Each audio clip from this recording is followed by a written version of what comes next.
Le Covid-19 et les chiffres des bilans quotidiens des derniers jours qui battent des records absolus, notamment en termes de nouvelles contaminations. Mais dans la rue et dans bien des endroits et cercles, l'on ne semble pas encore prendre la pleine mesure de la situation, sauf peut-être le président Macky Sall qui a menacé de faire appliquer à nouveau l'état d'urgence sanitaire, mais certains n'ont pas manqué de lui imputer une part dans cette situation dont il semble s'alarmer. Responsabilité sans doute pour avoir organisé des tournées dites économiques, mais teintées de politique. Ses partisans rétorquent que tout le monde a organisé des rassemblements. Finalement, c'est tout le monde alors qui est responsable. Pour parler de tout cela, nous avons le plaisir de recevoir Pathé Mbodj, journaliste, doyen, disponible et très généreux. Bonjour Pathé. Bonjour Pabès. Docteur Ndene Mbodj, bonjour. Bonjour Pabès, bonjour doyen. Bonjour Ndene. Vous êtes professeur de philosophie de la communication à l'UCAD. Vous êtes l'auteur du livre « Le Sénégal des enlisements, critique d'un paysage politique ». Pathé Mbodj, nous allons démarrer avec vous. Vous l'avez peut-être suivi. Macky Sall recevant vendredi le rapport final du comité de suivi du fonds Force Covid-19 a menacé de réinstaurer l'état d'urgence sanitaire si la situation l'impose. Pathé, que pensez-vous d'une telle déclaration? Vendredi, on était à 600. Aujourd'hui, on est à 1500. Ce n'est pas le moment de dire je fais. C'est ça la situation. Il n'est pas nécessaire non plus de revenir sur ce qui aurait pu entraîner le Sénégal dans le fossé où il se trouve depuis la troisième vague. Une situation est là qui est en train de décimer le pays. Il faut faire face à cette situation. Faire face à cette situation, c'est prendre ses responsabilités. Ça n'est pas faire de la politique pour avancer des menaces qui ne seront jamais suivies d'exécution. Parce qu'on a vu au mois de mai 2020, pendant la première vague, on a vu au mois de juin 2020, on a vu au mois d'avril 2021 comment le pouvoir a cédé face à la population qui a cherché, coûte que coûte, à sortir de la gouttière dans laquelle on l'a confiné. Les Sénégalais ont un problème d'expression et de problème d'espace depuis 1 an et demi. Ils demandent à améliorer cet espace. Il est du ressort des pouvoirs publics de les aider à améliorer cet espace. Comment? On n'a pas besoin de prendre 1000 milliards pour aller donner du riz quand celui qui mange le riz le samedi meurt le dimanche. Je pense qu'il y a un ordre de priorité que le pouvoir ne semble pas maîtriser. C'est comme ces menaces. Les menaces, au fond, révèlent un désespoir du pouvoir de ne pouvoir faire face à une situation avec toute la responsabilité, avec toute la rigueur, avec tout l'apport nécessaire des pouvoirs publics. Et je pense qu'il faut qu'on arrête un peu de jouer avec la vie des Sénégalais.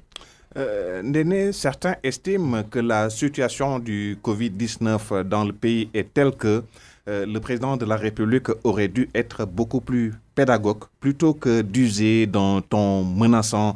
Est-ce que cette posture du président de la République ne l'installe pas dans une confrontation, non pas avec le Covid ou le virus, mais avec les citoyens? Bon, avec le président de la République, on est habitué à ce vocabulaire. Ce vocabulaire est à peu près lié à sa nature, à fonction que l'on l'écoute au quotidien et au fur et à mesure qu'on le fréquente, au fur et à mesure que ça avance avec lui, on commence à voir son vocabulaire. Heureusement pour nous aussi, la presse, c'est vrai, sans s'en rendre compte même, parle de la menace du président. En communication, le terme ne serait pas un terme logique ou normal. Ça ne devait pas être une menace, ça devait être simplement, si tout marchait très bien, ça devait simplement être une invitation. Donc derrière le mot menace, c'est à ce niveau qu'il faut situer le débat. Ça veut dire que rien ne fonctionne et quelque part, lui qui devait être le premier citoyen à se battre contre ce virus a incarné tout ce qu'il faut pour lutter de façon efficace contre le virus. Il a beaucoup péché. Et il a beaucoup péché parce que dès le départ, il aurait pu incarner toute la rigueur, toute l'intelligence qu'exigeait la situation pour que le reste de la population puisse suivre. Mais malheureusement, dès le départ, nous avions vu les cafouillages qu'il a encouragés. Parce que si lui-même, il n'a pas encouragé ses ministres ou bien les départements qui dépendent directement de sa personne cafouille, si au-delà des cafouillages, comme l'a dit le doyen tout à l'heure, autant d'investissements, autant d'argent ont été mobilisés pour presque rien à la fin. Par exemple, aujourd'hui, hier, on a parlé du rapport que le président a reçu, mais autour de ce rapport, on a vu aussi les cafouillages. À un moment donné, on a forcé les pieds et les mains des uns et des autres pour que le rapport puisse avoir lieu. Et je suis un peu désolé de voir qu'un rapport de 200 pages a été sorti hier et automatiquement et subitement, instantanément, on veut rendre compte sur ces 200 pages. À l'instant, je crois que le président de la République continue à manifester des attitudes qu'on n'attendait pas de lui. C'est trop tôt de recevoir immédiatement, instantanément 200 pages. Je ne crois pas qu'il a lu ces 200 pages-là. Moi, je crois que le président, il est trop politique et il est trop soucieux de son agenda politique. Et il oublie que les grands hommes en général, ils se soucient de l'histoire, ils se soucient de demain, ils se soucient des générations, ils se soucient du contexte mondial et ils se soucient surtout de la mort. Parce que à chaque fois que le destin d'un pays est confié à un président ou à un grand homme, à la fin de son mandat ou bien pourquoi pas au cours de son mandat, ce qui compte surtout pour ce citoyen, pour ce grand homme-là, c'est de poser des actes qui marqueront les générations à vie. Et je crois que le président de la République, il a tendance à calculer les coûts politiques. Et parfois, les coûts politiques ne marchent pas lorsque nous sommes dans des situations pareilles. Des situations qui exigent beaucoup de sacrifices, des situations qui exigent beaucoup de vérité, des situations qui exigent beaucoup de justesse. Et malheureusement, vous le constatez, nous le constatons, et parfois la justesse, la vérité ne profite pas souvent aux coups politiques. Donc il aurait pu continuer franchement à faire comme le font certains de ses homologues au niveau de l'Afrique ou du monde, qui ont pris au sérieux cette épidémie qui tue au quotidien. Et nous, on croyait franchement qu'on allait différer tout ce qui est acte politique et acte machiavélique. Vous pensez qu'il ne la prend pas au sérieux? Non, je crois qu'il ne prend pas ça au sérieux. Au début de la pandémie, nous avions vu les premières rencontres ou réunions ministérielles où les gens se donnaient le coude en riant. Je crois qu'on ne doit pas rire devant la mort. Les premiers à incarner le sérieux dans cette affaire-là, ça devait être normalement la République ou le gouvernement. Mais quand on parle du corona en riant, quand on fait le point sur le corona en riant, quand on nous exige des masques, celui qui est censé faire la communication du jour et sur le corona se permet de dire que ce masque-là l'étouffe. Et quand on voit qu'il y a des investissements qui ont été faits notamment sur le fonds Covid, on nous parle déjà de détournement. Et quand on nous parle de riz, et pendant qu'il était possible, par exemple, de mobiliser les compétences qui étaient dans le pays, les laboratoires, le docteur Mboup est là, qui est très fort dans ce domaine des épidémies. Les universités sont là et nous avions vu, d'ailleurs le Covid nous a parfaitement montré que le Sénégal a assez de ressources et des ressources qui sont compétentes, qui ne demandent qu'à être mobilisées ou à être sollicitées pour réagir efficacement. Tout ça, ça prouve qu'il n'y a pas eu assez de sérieux et assez d'intelligence autour de cette maladie ou de ce microbe-là. Pathé, on voudrait que le président de la République soit beaucoup plus pédagogue, mais la réalité aujourd'hui, c'est que les messages de sensibilisation autour du Covid ne passent plus ou ne rencontrent plus une réceptivité des populations. Les médias même qui continuent d'en parler sont vitupérés. Alors, comment réinventer la communication dans ce contexte? Cette communication avait été établie dès avril 2020. Il avait été question, en tout cas pour les autorités du ministère, parce que aussi il y a beaucoup de niveaux de décision qui font que parfois les décisions se heurtent et s'annule. Il avait été arrêté un programme de communication qui ferait de toute la presse une presse patriote qui aiderait à mieux communiquer autour. Sans un coût.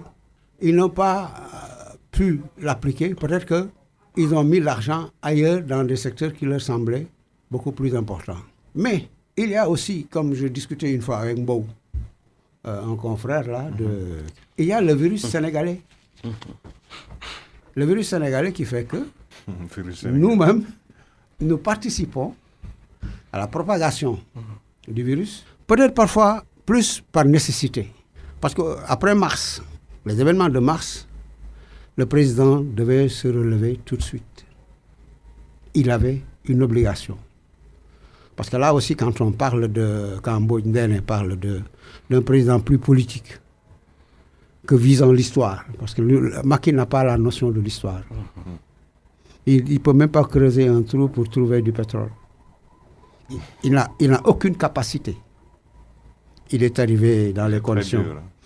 Il est arrivé dans les conditions en 2012 qu'on sait, sanctionnant Moustapha Niasse et Tanor et rejetant Wade. Et il est arrivé comme ça. Et il n'a pas su tirer profit de cette situation. Il n'a pas fait une bonne lecture pour se projeter dans l'avenir, pour se mettre en perspective et dire, moi, Abdou Diouf est arrivé à 45 ans au pouvoir. Senghor, beaucoup plus tard. Wade, à 100 ans. Lui, il arrive, il dit, si j'ai un mandat, ça me suffira. Je suis encore jeune, je peux aider. Voilà la voie qu'il aurait dû suivre. Aujourd'hui, attaqué au mois de mars, moins par Sonko que par une situation généralisée de famine, de disette, de pauvreté, il a estimé qu'il lui fallait coûte que coûte reprendre la main pour ne pas sombrer. Parce qu'il a des perspectives pour 2024. Et ça, c'est une autre histoire d'ailleurs. Et c'est pour ça qu'il ne rentrera pas dans l'histoire. Parce qu'il n'a pas la notion de l'histoire. Il n'a pas la notion de la politique au sens de politique, au sens d'un De Gaulle, au sens d'un Mitterrand, qui dit, si je ne prends pas mon médicament, quel jour je vais mourir, on va lui dire le 7 janvier. Il dit, laissez, je vais mourir. C'est ça, un grand homme. Il n'y a pas de grand homme, il n'y a que de grandes occasions. Absolument. Et lui, il a raté toutes les occasions au Sénégal. Ndene, comment, dans ce contexte de propagation très rapide du coronavirus, réinventer la communication? De toutes les façons, quel message faut-il adresser aux citoyens? De toutes les façons, on ne peut pas, comme on le dit souvent, faire une communication au public ou en public. Quand un orateur, devant une foule, on demande à l'orateur de s'exprimer pour convaincre. S'il s'exprime et s'il fait un four ou s'il est rejeté par la foule ou s'il n'est pas écouté, demander au même orateur de revenir et s'exprimer devant la même foule, le discours a peu de chances de passer. Ça veut dire que nous sommes dans un pays, même si ça ne fonctionne pas beaucoup, il n'y a pas que des hommes politiques qui vivent dans ce pays-là. Malheureusement, on donne trop d'importance aux hommes politiques. Et ceux qui ont élu ces hommes politiques-là ont même oublié que c'est grâce à eux que ces hommes politiques ont tendance à croire qu'ils ont des ailes. Je veux dire qu'il y a assez de pouvoirs rivaux dans ce pays. Vous et le doyen, vous avez tout à l'heure parlé de la presse. Il n'y a pas que la presse, la société civile est là. Il n'y a pas que la société civile. Les étudiants sont là, les syndicalistes sont là, d'autres sont là, les bons juges sont là. Donc normalement, on devait être conscient de tout ce que le Sénégal a comme force, de tout ce que le Sénégal a comme dignité. Et à un moment donné, comme ça se passe tout le temps ailleurs et dans l'histoire, si les politiciens ne fonctionnent pas, si leur discours ne porte pas, évidemment, à côté de ces politiciens-là, il y a tous sont des citoyens. D'autres citoyens doivent jouer carrément leur rôle. Aujourd'hui, des peuples ont tout le temps compté sur la presse. À chaque fois que ça sombrait ailleurs, à chaque fois qu'on perdait la face ailleurs, la presse prenait parfaitement le relais. On l'a vécu, on n'a pas besoin d'aller ailleurs. Quand ça ne marchait plus avec les WAD, la presse s'est battue. D'ailleurs, les WAD avaient l'habitude de dire d'ailleurs que la seule force opposante, opposition qu'il avait ici, c'était la presse. Donc il est temps que la presse se réveille et que les journalistes comprennent, les journalistes de tous bords, qu'ils comprennent que nous comptons énormément sur eux. Dans les problèmes de communication, en général, ce n'est pas pour rien que De Gaulle quitte son pays et va ailleurs pour s'accaparer de la presse d'ailleurs, ou bien que les journalistes d'ailleurs lui disent que venez parler à partir de chez nous, vous pouvez parfaitement réussir. Donc nous comptons énormément sur vous. Et nous comptons énormément sur vous pour l'histoire, parce que l'histoire du monde de demain racontera ce qui s'est passé à un moment donné de l'histoire, parce qu'il y avait évité, et on verra ce que l'apport que les acteurs, les uns et les autres ont. Et la presse doit jouer un grand rôle dans ce qui se passe et sur ce qui se passe. Et quand on parle de la communication, quand on parle de l'information... Dans ce contexte, comment la presse va pouvoir faire son travail sereinement? La presse donne... Si on l'attaque, si on la critique, la presse doit... On a toujours critiqué la presse. Ndéné vient de vous dire... Il devait me laisser continuer d'ailleurs. Non, je veux dire, mais on le voit, certains attaquent les médias qui continuent de parler du Covid-19. C'est ça aussi la réalité. C'est tout à fait normal que la presse continue à jouer son rôle, simplement. On ne peut pas faire jouer un autre rôle à la presse. On ne peut pas être un journaliste à la place d'un journaliste. Ce n'est pas possible. Les journalistes ont été tout le temps endurants. Ils ont tout le temps vécu des sociétés pareilles, des situations pareilles. Donc que la presse continue à jouer son rôle d'information et parfois de communication, comme vous le faites en ce moment-là, puisque vous avez invité des acteurs pour qu'ils discutent honnêtement et sérieusement de la question. Donc on n'a qu'à continuer à expliquer aux populations qu'il y a un problème réel et l'épidémie est en train, le virus est en train de nous massacrer. Non seulement le virus est en train de nous massacrer, mais si nous continuons comme ça, nous risquons de ne plus être productifs. Maintenant, la presse doit compter aussi sur d'autres leaders d'opinion, parce que la presse s'est toujours servi des leaders d'opinion pour que la population puisse comprendre. La presse a tout le temps fonctionné comme ça. Aujourd'hui, nous avions des religieux. Tout ce qui est influenceur dans ce pays est non politique et crédible aujourd'hui pour parler du virus. Donc, vous avez assez d'interlocuteurs, assez de relais pour les interpeller. Mais si, en période de pandémie, on fait intervenir, par exemple, des gens qui nous promettent de casser la mer ou de créer une voie sur la mer, mais tant pis pour ce qu'on peut avoir de mieux. C'est tout le problème. Ça, c'est une autre histoire. Oui, c'est tout le problème. Ndéné vient de vous dire, il a esquissé un programme de communication qui se base sur l'IEC. Sortons de notre nombrilisme et disons-nous que d'autres ont une voix. Et on l'a vu d'ailleurs depuis la crise, on l'a vu depuis 2017, par exemple avec Massalikul Jinan, qu'il y a des porteurs de voix qui ont une certaine crédibilité, qu'ils soient syndicalistes, qu'ils soient religieux, qu'ils soient enseignants. Parce que vous savez, quand vous faites un programme d'IEC, dans un coin donné, vous avez 5 ou 6 cibles. Mais ça on peut l'appliquer maintenant. Il y a eu, il y a 3 jours, un syndicaliste qui avait fait appel à Sonko, par exemple. Moi, j'estime que dans une bonne démocratie, une opposition crédible est un pouvoir crédible. Absolument. Sauf si le pouvoir essaie de diaboliser. Malheureusement, Macky Sall, qu'est-ce qu'il fait depuis 2012 Karim Wade, Khalifa Sall. Sonko a des problèmes. Oui, mais que dire aussi de l'opposition qui penserait que porter ou diffuser des messages de sensibilisation, c'est le faire à la place du pouvoir. Oui. C'est que cette opposition n'a pas de crédibilité. Comme dit mon correspondant quelque part, aujourd'hui, il n'y a plus d'opposition. Mais ça, c'est le pouvoir. Et s'il a des problèmes de communication, c'est à lui qu'il le doit. Parce qu'il a essayé de scier la branche de tous ceux qui auraient pu avoir une représentation sociale. Sonko a une pénétration sociale qu'il n'a pas très bien maîtrisée. Mais ça, c'est Sonko. Mais laissons Sonko faire. Aujourd'hui, les gens vous diront que a dit je ne sais quoi, ça n'existe pas. On vous dira, la Covid-19, ça n'existe pas. On est à 1500 morts. C'est-à-dire, pendant tout le temps aussi, communiquer au niveau du pouvoir, c'était de dire la vérité. Absolument. Je pense qu'il y a des chiffres qui sont assez parlants pour amener les populations à une prise de conscience, parce que chacun est responsable de sa vie. Alors, Pathé, pendant que le président de la République organisait ses tournées, l'opposition aussi tenait ses rassemblements à Dakar et un peu partout à travers le pays. Aujourd'hui, est-ce qu'on peut absoudre l'opposition. Oui, dans le contexte. Dans ce contexte. Dans le contexte d'avril. Parce que vous savez, on a eu des vagues. À certains moments, on était à 12%, à 13%, on est arrivé à 4%. On a allégé, ce qui est normal parce qu'on ne peut pas vivre de tension. Ça, c'est un premier temps. Dans un second temps, entre décembre et avril, mais il y avait pratiquement plus de... On ne peut pas vivre sous tension. Absolument. Et on a levé l'urgence sanitaire.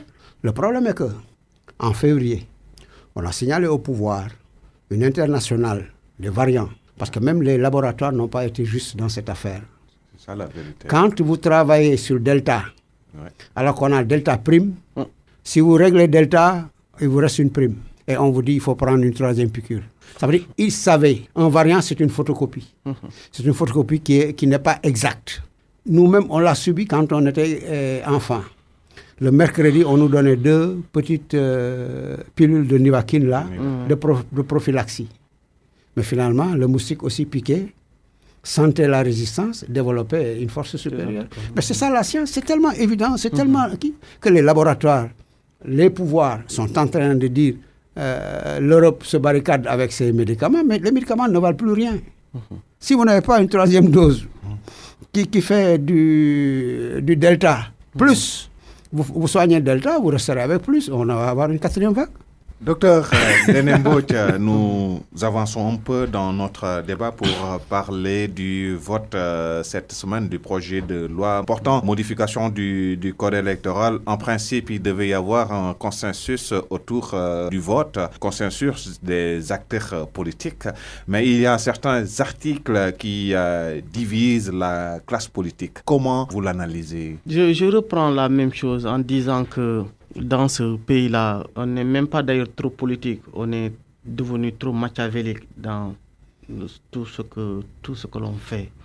Les politiciens sont devenus trop opportunistes. Depuis un moment d'ailleurs, ce qui pose problème dans ce pays-là, ce n'est pas simplement le problème de cette nouvelle loi qui a été votée. Le problème du consensus, c'est le problème des Sénégalais. Au niveau du virus, il y a un problème de consensus réel parce qu'on ne s'entend sur rien du tout. Jusqu'au moment où on parle, il y a certains qui disent encore que le virus n'existe pas.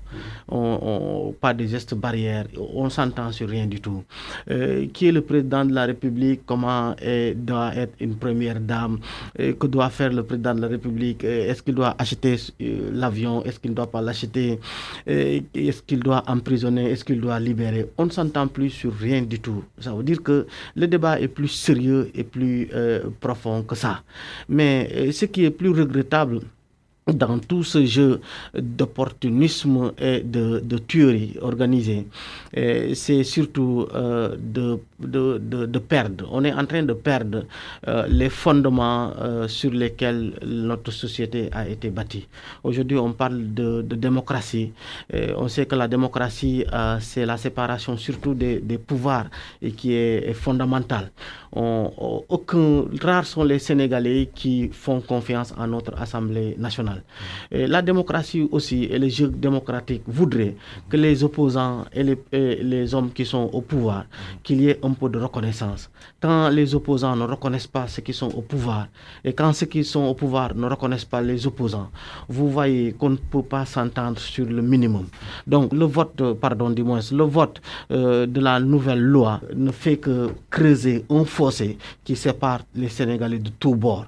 Parce que les députés, quand ils ne s'entendent pas, n'oublient pas aussi que la répercussion, elle est nette. Vous voyez, dans les marchés, dans la presse, partout dans l'espace public, les gens ne s'entendent pas sur rien du tout. Oui, mais que les députés ne s'entendent pas à l'Assemblée nationale, on peut l'admettre. Oui. Mais quand même, le code électoral censé organiser, par exemple, le processus électoral, c'est ça qui pose problème. Le code ne pose aucun problème. Ce sont les hommes qui sont autour du code qui posent parfaitement problème.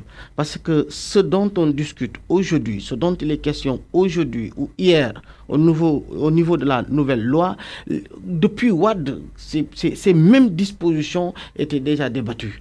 On se battait pour un consensus. Ce qui était gagné sous Wade, on perd ça sous Macky. Et c'est ce qui est regrettable.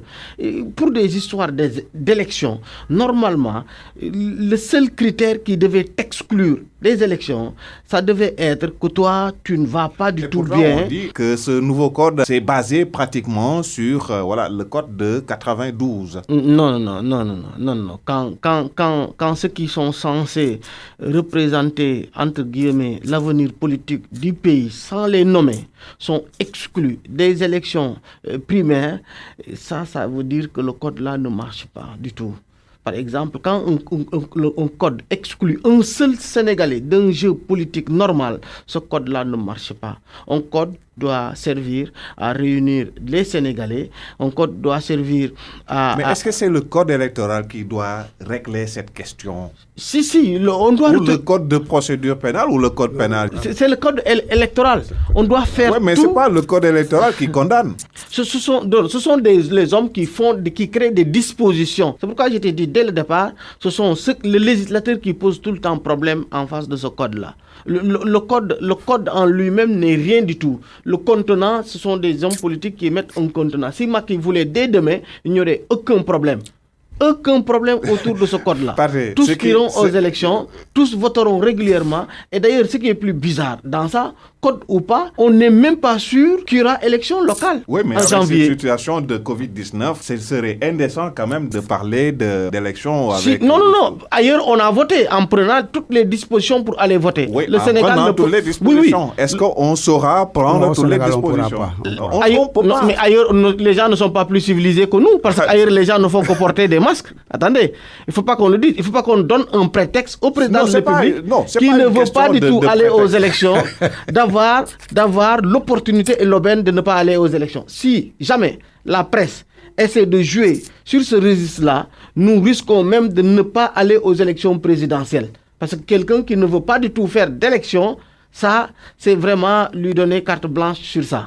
Donc nous ne jouons pas à ça. Allons aux élections, prenons toutes les dispositions, parce que le président a fait le tour du monde pendant qu'il y avait épidémie. Le président de la République a rassemblé tout le monde, les chevaux y compris, pendant qu'il y avait épidémie. Donc il faut qu'on aille aux élections, parce que les rassemblements qu'on a lors des élections sont plus sérieux que les rassemblements qu'on a vus avec sa dernière tournée. Donc il ne faut pas qu'on brandisse cet argument-là. Pathé, pour en revenir au code électoral, ce qui semble déranger l'opposition, ce sont les articles L29 et L30 qui parlent de l'éligibilité. Mais est-ce que c'est le code électoral qui doit régler le problème? Non, il y a deux choses qui poseront toujours problème au Sénégal. C'est-à-dire quand un Sénégalais demande sa carte d'identité, sa carte d'électeur, on vous dit ne figure pas sur la liste électorale. C'est illégal. Le vote est libre et secret. Tout le monde doit être inscrit sur la liste électorale. Qu'il exerce son droit ou pas, c'est de sa propre initiative. Inclure cet aspect dans le code pose problème. Maintenant, il y a des périodes de révision. Parce que des individus changent de statut. Pendant ces périodes de révision, le militaire devient civil, le civil devient militaire. Pabès a eu des délicatesses avec la justice. Il est condamné par la justice. C'est la condamnation par la justice qui est privative de droit. Ce n'est pas le code. C'est le problème qu'on a avec le L29 et L30. Parce qu'on dit, bon, Khalifa, parce que Macky, il ne va pas démordre, il va continuer. Karim, même si on dit que c'est lui Gloria, c'est pas vrai, parce qu'il n'a aucune représentativité pour être Gloria. Ah bon? Ah non, attends, Karim Gloria, Macky tombe avant les élections. Ça là, il ne faut même pas chercher de midi à 14h. Karim Gloria, c'est un tsunami qui va faire pire que la Covid-19. Et les gens ne l'accepteront pas et ils iront le déloger. Ça là, il faut qu'il le comprenne. Il faut qu'il arrête de jouer avec les gens. Il ne peut pas faire l'article L29 et L30 pour le lendemain prendre Karim en disant je l'ai absous. Mais ce n'est pas lui qui fait l'article L29 non, et L30. Cet article ne doit pas figurer. On nous dit que... Mais vous ne comprenez pas. Pas baisse. Oui, mais... C'est-à-dire tout citoyen électeur est éligible dans sa majorité. Il a des périodes d'éligibilité et de non-éligibilité. Ces périodes, ce n'est pas le code qui les définit, c'est la justice. Je veux dire, ces dispositions-là figuraient dans le code de 92. Ouais, d'accord. Justement, qui est chanté, pendant vanté 30 ans, partout par les acteurs politiques. Pendant 30 ans. Aujourd'hui, c'est sûr que quand Pathé Mbodj est en prison le jour des élections du 23 à du 24 janvier, il ne votera pas. On n'a même pas besoin de le dire dans le truc. Il y a une évidence qui est tellement claire qu'on n'a pas besoin. Ce n'est pas le code électoral qui est privatif du droit, c'est la justice. La justice dit qu'on a condamné. Et quand quelqu'un est condamné, il ne peut plus exercer son droit de vote. Point à la ligne. Mais quand vous vous attaquez à Karim, quand vous vous attaquez à Khalifa, quand vous vous attaquez à Sonko, et on ne sait même pas si on sera libre d'ici janvier pour aller voter. Parce que maintenant, ici, c'est véritablement au Sénégal, c'est la chienlit politique. Macky fait ce qu'il veut. Tout ce qu'on a eu d'acquis démocratique, et qui a fait partir Wade, mais Macky les a vendangés. Il emprisonne qui il veut, sur n'importe quelle base, sur la base de fonds dont il a bénéficié, parce qu'on l'a payé pendant qu'il était dans la clandestinité, quand il était dans l'opposition, quand il était à la dure. On lui a donné de l'argent, on a soigné ses militants, on a soigné ses compagnons, mais il y a une certaine morale, une certaine éthique. Quand quelqu'un ne les a pas, il n'a pas besoin d'être dans un pays, surtout pas à la tête de ce pays. Mais dans tous les cas, le code électoral ne peut pas être privatif de droit de vote. Ce droit de vote, il est inaliénable parce qu'il est libre, la Constitution le reconnaît. Le vote est libre et secret. Je peux l'exercer, je peux ne pas l'exercer. Si j'ai maille à partir avec la justice m'impose. Mais quelqu'un qui aspire à diriger les Sénégalais, quand même, doit être irréprochable. Dans le cas de Karim, véritablement, les cas, on vous dit que Karim va être Gloria. Ouais, bon. Est-ce qu'il est irréprochable On ne sait pas encore. Hein? Il est irréprochable ou pas? Bon, Khalifa a dit... Du point de vue de la justice, quand même, il a des choses, voilà. Khalifa a dit au lendemain de la visite de condoléances de qui? Je ne suis pas Gloria. Parce qu'il vient le voir le samedi 27. Au lactose. Il vient le voir le 27. Le lendemain, il va à Thiès, il dit voilà, Gloria Guigno, Harlen Touti. Et le jeune qui, j'aime bien sa réponse là. Bougane. Alors, pour ce qu'ils ont pensé, quoi. Ils ont commencé par ça. C'est leur référence. C'est leur structure mentale qui ne sort pas d'une certaine réalité qui les anime et qui va les poursuivre jusqu'à... C'est des petits types. Docteur Ndéné, pourquoi l'éligibilité de Karim Wade et de Khalifa Sall cristallise tant la classe politique? C'est normal, c'est dans l'ordre logique des choses. Karim ne tombe pas du ciel. C'était le fils du président Wade. Et les Sénégalais le considéraient déjà comme un héritier. Et c'est vrai que ce qui a capoté son projet, c'était surtout les élections de Dakar qu'il a perdues. Mais s'il avait réussi à être maire de Dakar, c'est sûr et certain qu'on n'allait pas l'arrêter. Et Karim aussi, la presse a réussi, une certaine presse a réussi à faire de lui un dieu politique. Et finalement, c'est normal que Karim soit considéré comme un élément de l'échiquier politique présent et futur. Et la même logique sauf qu'on aussi, nous avait dit aussi qu'au lendemain ou après l'avènement de Macky Sall, que Karim Wade doit aussi répondre devant la justice, c'est une demande sociale. La chose avait été présente. Oui, j'ai dit, cela ne peut pas, le fait qu'il réponde devant la justice n'efface pas tout ce qui faisait que Karim était considéré d'un œil comme l'avenir du Sénégal. Tout comme Khalifa aussi ne tombe pas du ciel. Lui aussi, il a longtemps travaillé, il a sa base Dakar, et il est resté longtemps dans le cœur des Dakarois. Ça veut dire qu'à chaque fois qu'un micro sera tendu, vous avez beaucoup de chances de rencontrer un pro-Khalifa ou un pro-Karim. Et ce qui est plus focalisant dans cette affaire-là, c'est la manière avec laquelle ses adversaires aussi politiques, parce qu'ils sont des adversaires politiques, les adversaires directs de Macky, c'était d'ailleurs Khalifa et Karim. Je peux dire que Sonko est arrivé par accident. Donc si les adversaires directs, les opposants au président sont éliminés comme ça, vous savez, ça crée beaucoup de bruit. Donc ça, c'est tout à fait normal. Je rappelle donc que Karim ne tombe pas du ciel, Khalifa ne tombe pas du ciel. On les voyait avec beaucoup d'avenir politique. Malheureusement, d'autres types d'événements les effacent de l'échiquier politique ou bien du trône politique. Ça ne peut pas ne pas jaser, ça ne peut pas ne pas discuter. Donc le tollé, c'est tout à fait normal. Il faut qu'on nous dise pourquoi, par exemple, Karim, on dit qu'il est fautif et on le sort comme ça de prison, comme s'il était un Superman. On le met dans l'avion, il part comme ça, gratuitement, tranquillement, sans rendre compte aux Sénégalais. Donc c'était comme si aussi, derrière le dos du peuple ou derrière les Sénégalais, il y a beaucoup de choses qui se jouent et qui se font sans que les citoyens ne soient au courant. Les citoyens ne sont au courant lorsqu'on les amuse. Et ça, c'est extrêmement grave. Donc, on ne peut pas ne pas créer une situation de verbigération, comme on le dit. Le tollé, il faut qu'on en parle. La même chose est arrivée à Khalifa. On dit que Khalifa a... Et on l'a présenté comme un grand bandit d'ailleurs. Il a pris l'argent du pays, on l'amène en prison, il était censé rester. Et un bon jour, on nous dit que Khalifa est en train de prendre ses omelettes à la maison.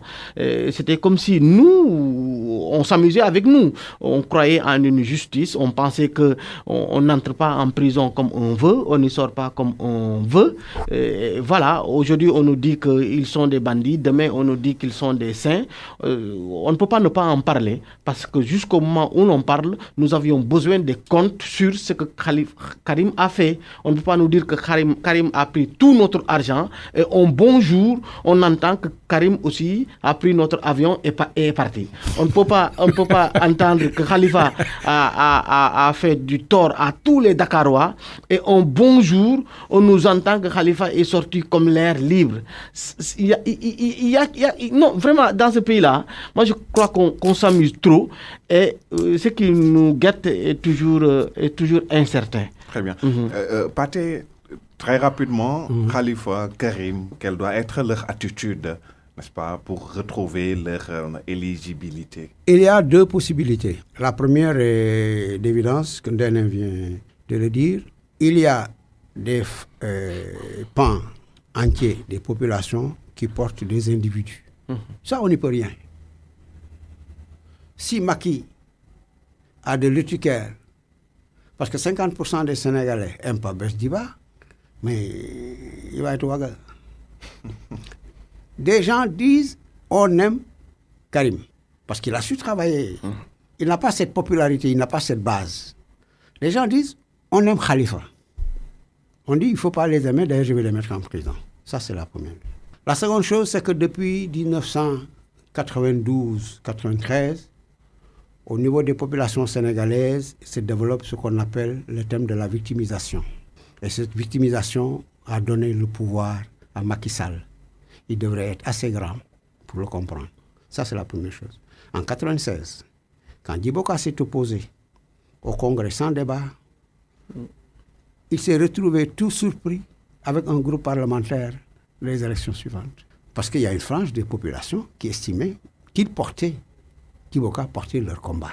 En 2012, quand Abdoulaye Wade a pris fait de cause pour son fils et a chassé, parce qu'on voulait l'entendre, c'était un arrangement d'ailleurs, juste pour lui donner un peu de crédit, parce qu'au fond, Karim n'a pas d'ampleur.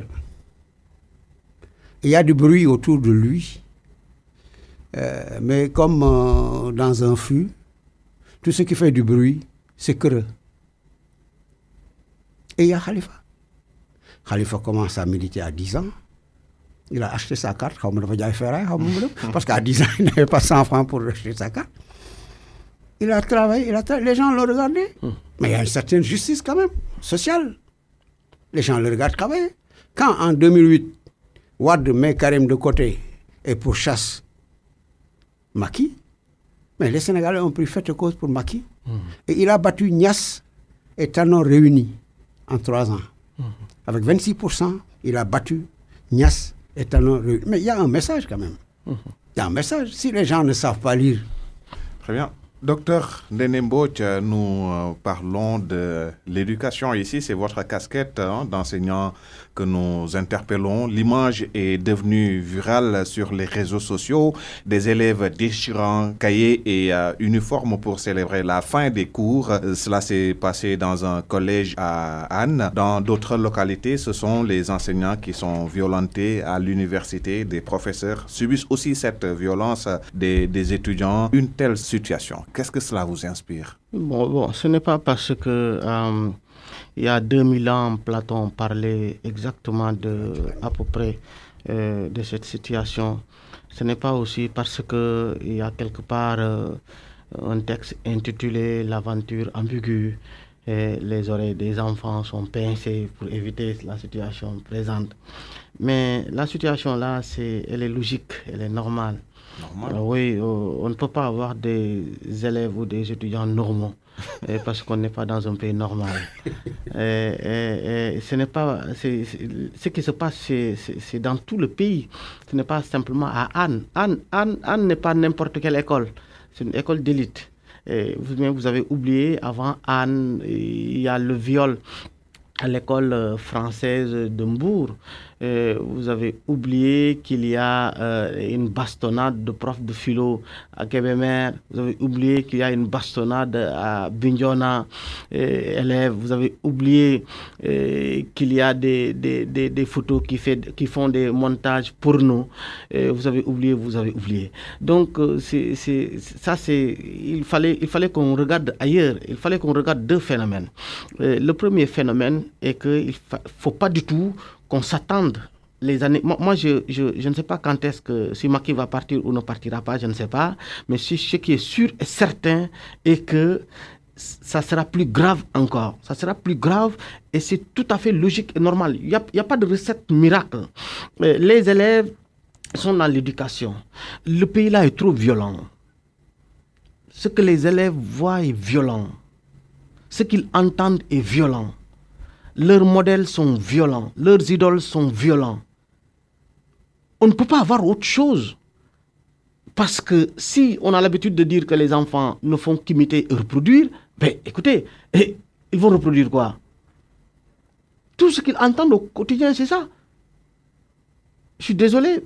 Mais si, par exemple, un chef d'État se réveille un matin et utilise le conditionnel en disant qu'on est obligé, ou se réveille, à chaque fois qu'on l'écoute, on l'écoute en disant « par force, je le ferai, ça ne passera pas, visage renfrogné ». Ça ne peut pas aller. Si des enseignants de l'opposition ou du pouvoir, des enseignants de l'opposition même, du pouvoir même, s'insultent publiquement,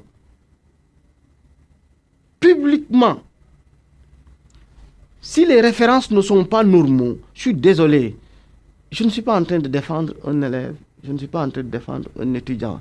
Je veux juste qu'on assume ce que l'on produit devant nos enfants, même à la maison. Si un couple se bagarre,